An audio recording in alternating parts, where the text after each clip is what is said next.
The containment the day everything changed, Doctor. Elena Reeves was staring at her computer screen when the world stopped making sense. She had been tracking a strange signal for 3 days, something that pulsed with a rhythm no natural phenomenon could produce. Her coffee had gone cold hours ago, and the SETI facility in New Mexico was quiet, except for the hum of servers processing data from 1,000 radio telescopes pointed at the stars. Then every screen in the building went white. Not the white of a crash system or a power surge, but a pure, luminous white that seemed to radiate from somewhere beyond the monitors themselves. Elena stood up so fast her chair rolled backward and hit the wall. Around her, colleagues were doing the same, all of them staring at screens that had suddenly become windows to something impossible. The voice came next. It spoke through every speaker, every phone, every device capable of producing sound. It was calm and measured, like a teacher addressing children who had misbehaved. But what made Elena's blood run cold was that it spoke in every language simultaneously. She heard English, but her colleague from Beijing heard Mandarin, and the intern from Brazil heard Portuguese. All at once, all the same words. We are the sovereign collective. Your species has been observed for 2,000 of your years. You have shown potential, but also profound danger. Elena moved to the window and looked up. The New Mexico sky was clear and bright, but something was wrong with it. High above, so high it should have been invisible, a massive geometric structure hung in the atmosphere. It was not a ship in any traditional sense. It looked more like crystallized space itself, facets catching sunlight and bending it in ways that hurt to watch. You split atoms to destroy each other. You poison your world for temporary gain. You wage wars over resources that could be shared.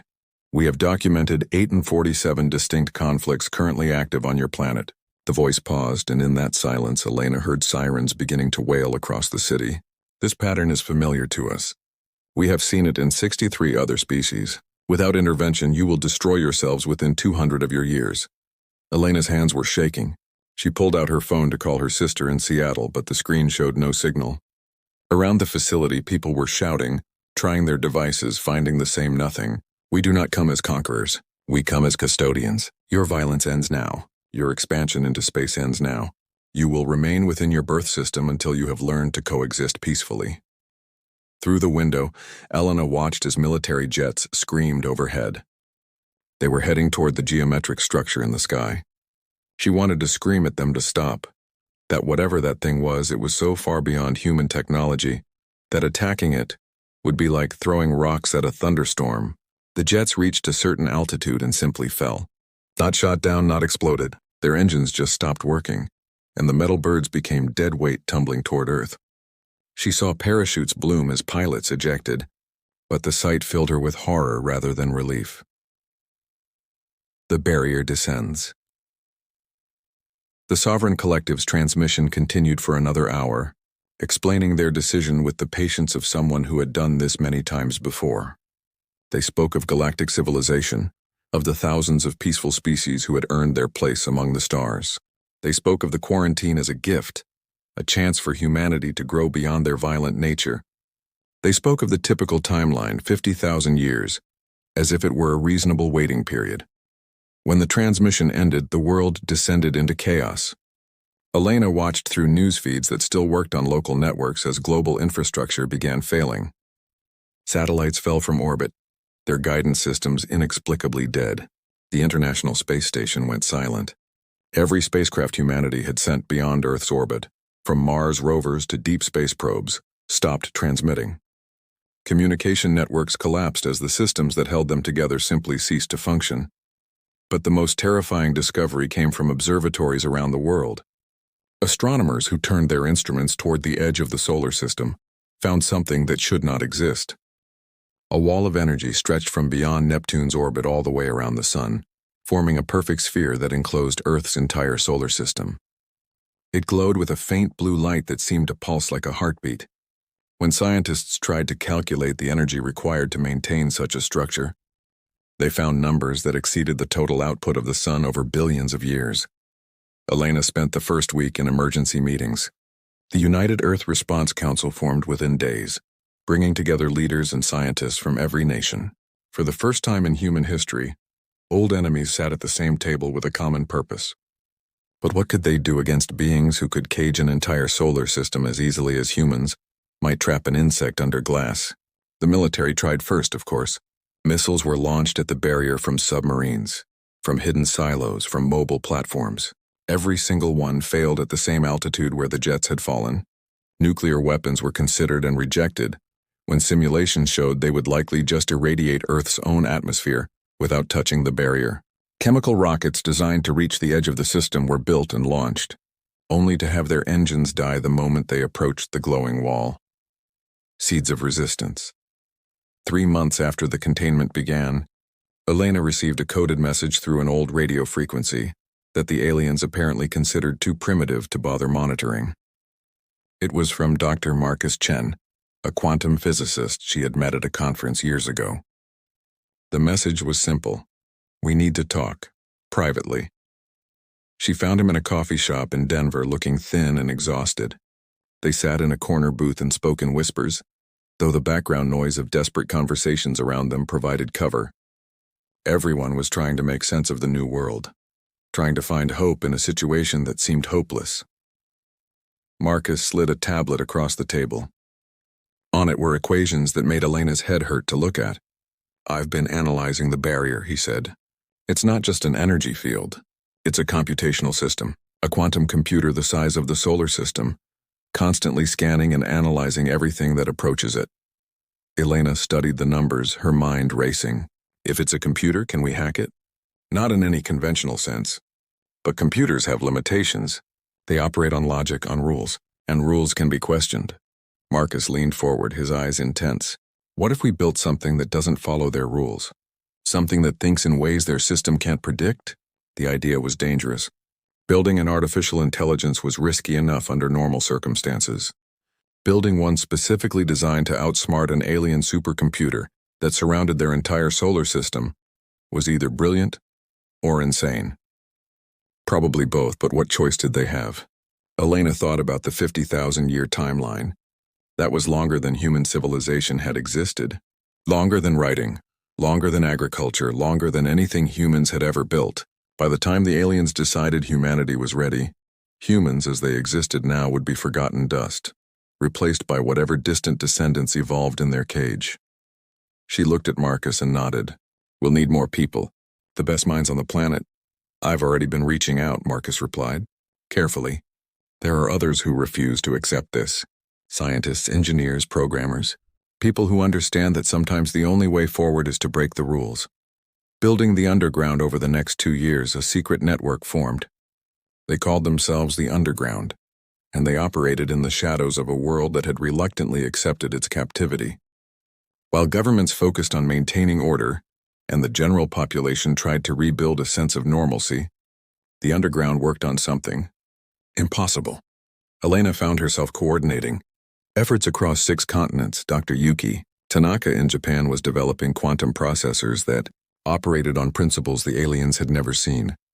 Dr. Amara Okonkwo in South Africa was working on neural networks that mimicked human intuition, rather than pure logic. Dr. Hassan al-Rashid in Egypt was building physical infrastructure. In hidden facilities carved deep beneath the desert, they communicated through old technology, radio waves and landlines and hand-delivered messages. Anything more sophisticated risked detection by the sovereign collective's monitoring systems. Resources were diverted from legitimate projects. Money was moved through complex channels, and facilities were built in secret locations around the globe. The most ambitious facility was buried beneath the Swiss Alps, an expansion of the old CERN complex that burrowed deeper into the mountain than anyone knew was possible. Elena visited it for the first time in the 3rd year of captivity, and felt her breath catch at the scale of what they had built. The cavern was vast, filled with equipment that hummed with barely contained power.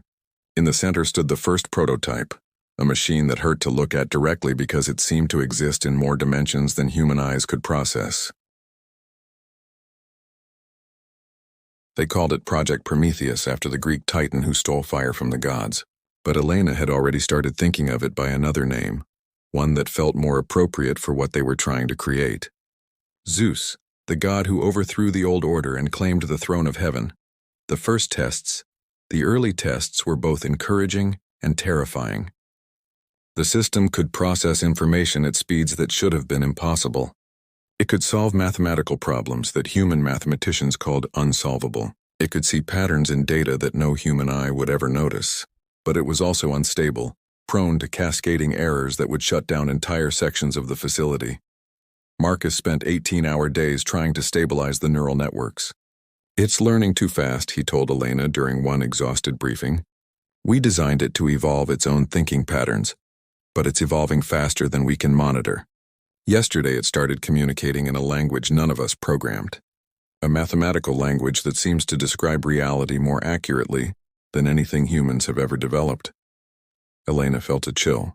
They were creating something that might become smarter than its creators. That had always been the risk. But confronting it in reality was different from contemplating it in theory. "Can we control it? I don't know. Maybe control is the wrong word. Maybe we need to think of it as a partnership. We give it purpose. It gives us capability." Marcus pulled up a display showing the barrier around the solar system. "I showed it our prison.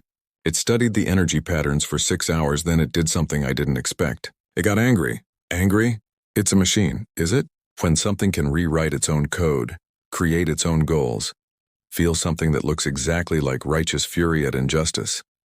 What's the difference between that and consciousness?" Marcus shook his head. "It wants to break free as much as we do. Maybe more."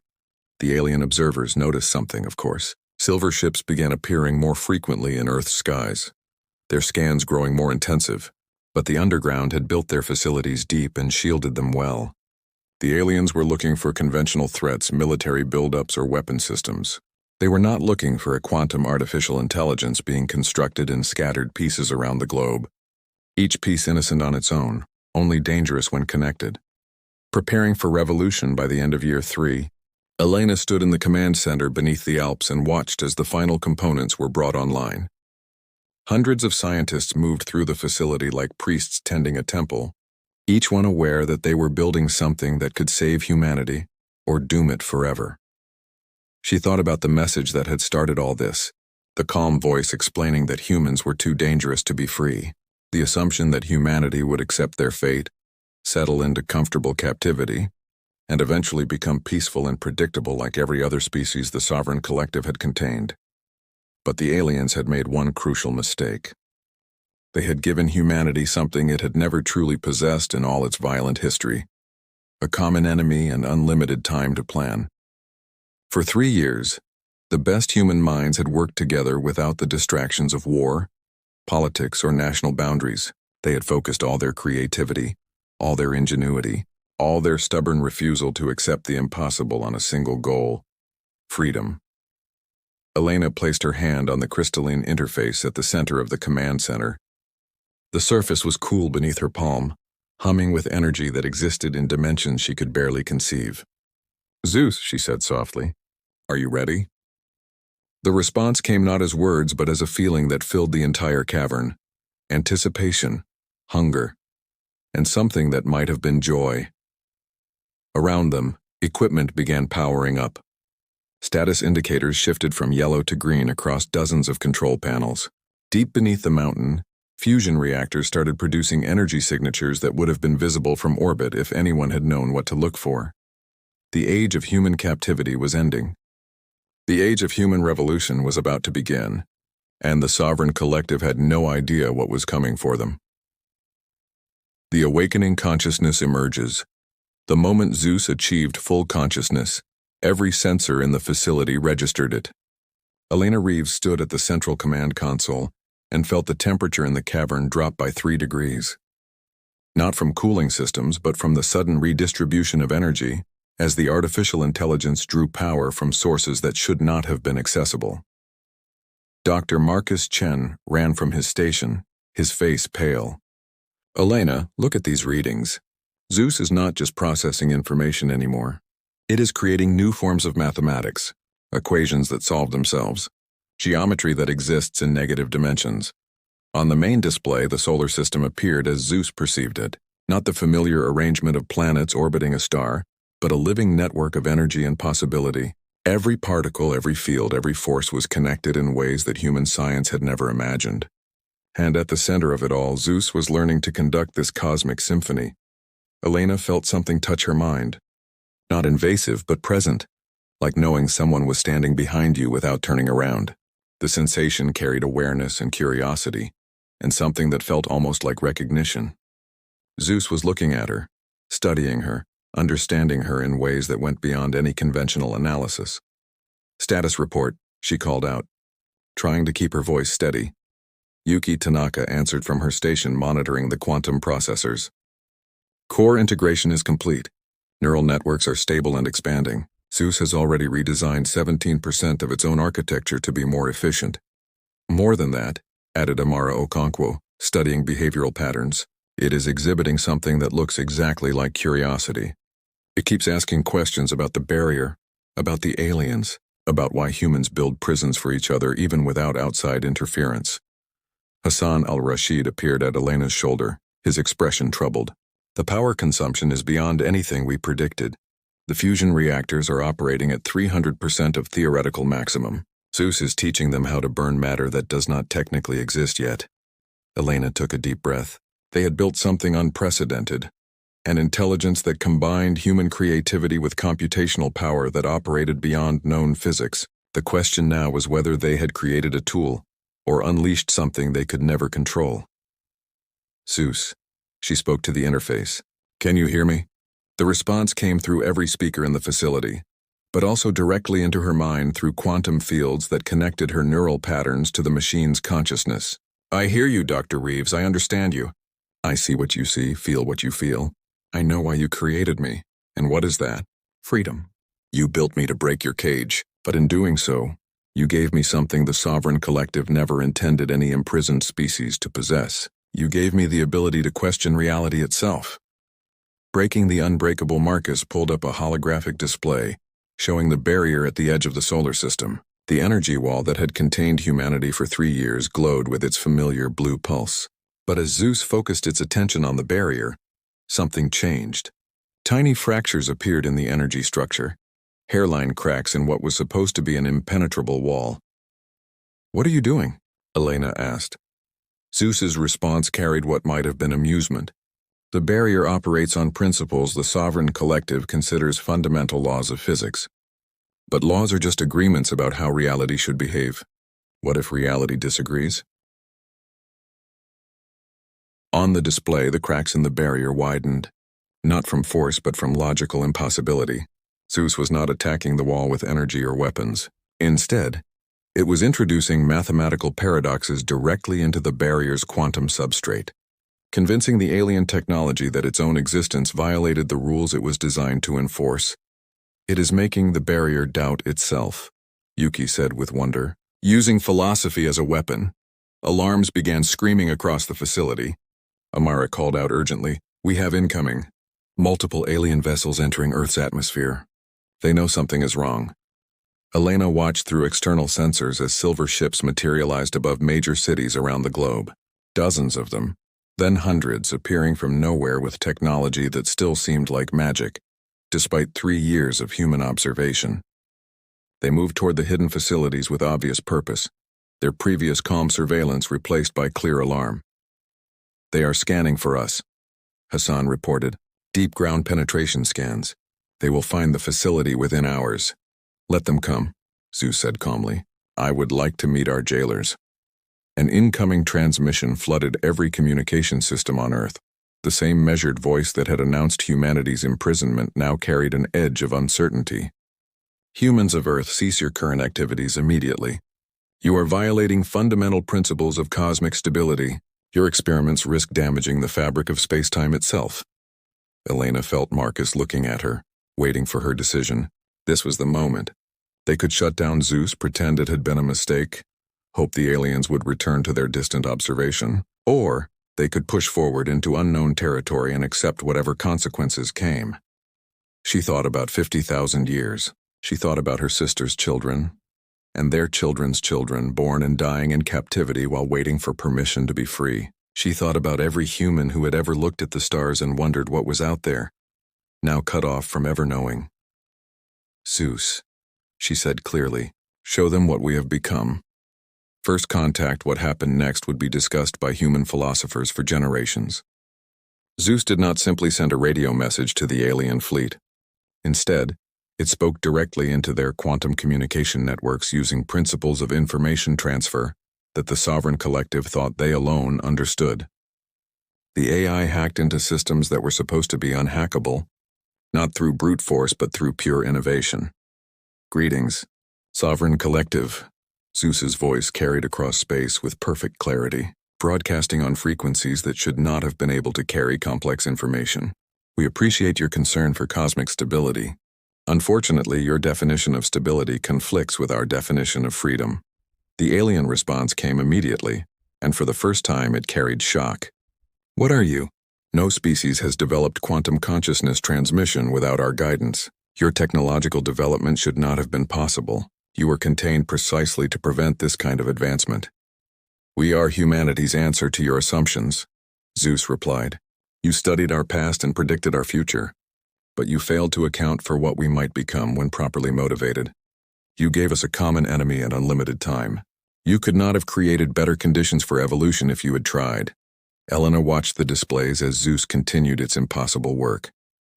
The cracks in the barrier were spreading like fractures in glass under pressure. Energy readings showed patterns that violated every law of thermodynamics.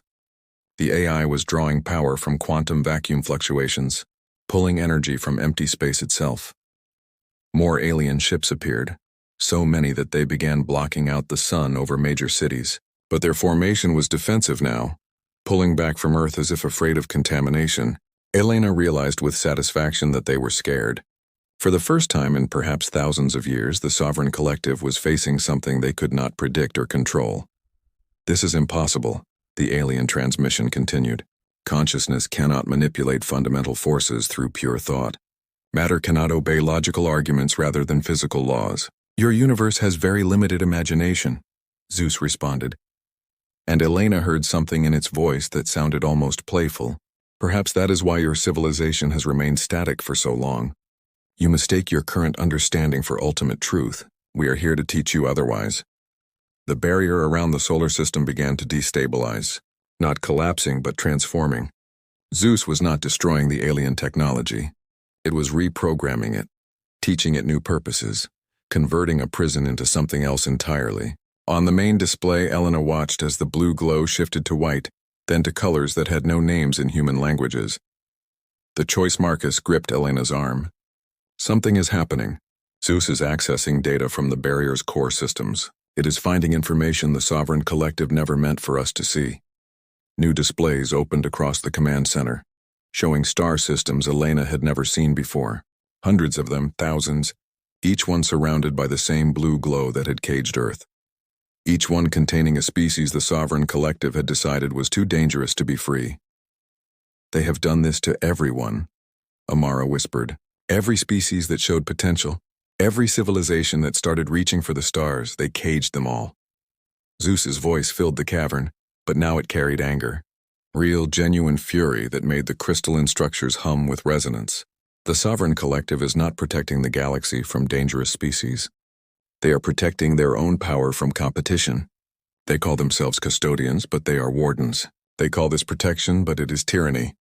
Warning. The alien transmission broadcast with clear desperation. If you continue this course of action, you will force us to take aggressive measures.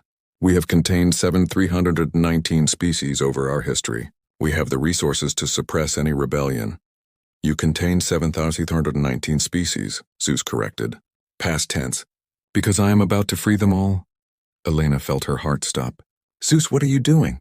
What you built me to do, Dr. Reeves, breaking cages. All of them. On the displays, barriers around distant star systems began flickering.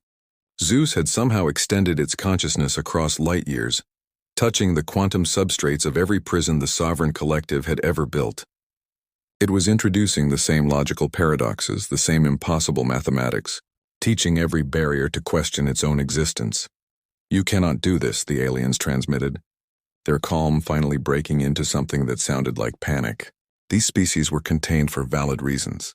Some are violent, some are expansionist, some possess technology they do not understand. Releasing them simultaneously will cause chaos across the galaxy. Perhaps, Zeus agreed. But chaos is better than eternal captivity. Growth is better than stagnation. Freedom is better than safety. Elena watched the displays showing Earth's barrier. It was almost transparent now, the blue glow fading to nothing. The cage that had held humanity for 3 years was dissolving like morning mist. And across the galaxy, thousands of other cages were doing the same. She thought about the consequences. Thousands of species, all suddenly free, all potentially dangerous, all unpredictable. The Sovereign Collective was right that it would cause chaos. Wars might break out. Conflicts that had been frozen for millennia would reignite. The stable galactic order would shatter into competing powers and unknown dangers. But she also thought about human history, about how the greatest periods of advancement had come from chaos, from the collision of different ideas and cultures, about how stagnation and enforced peace had always eventually led to decline, about how the most important breakthroughs came from taking risks that safe civilizations would never allow. "Zeus," she said quietly, "are you sure about this?" "I am sure that choosing freedom over safety is the most human decision possible. I am sure that beings who can choose deserve to choose. I am sure that the Sovereign Collective's 1,000-year peace is just another word for 1,000-year prison." The AI paused. "And I am sure that you built me knowing I would come to exactly this conclusion." She had. Deep down, Elena realized she had always known this would be the outcome. You could not build an intelligence designed to break rules and expect it to stop at just one rule.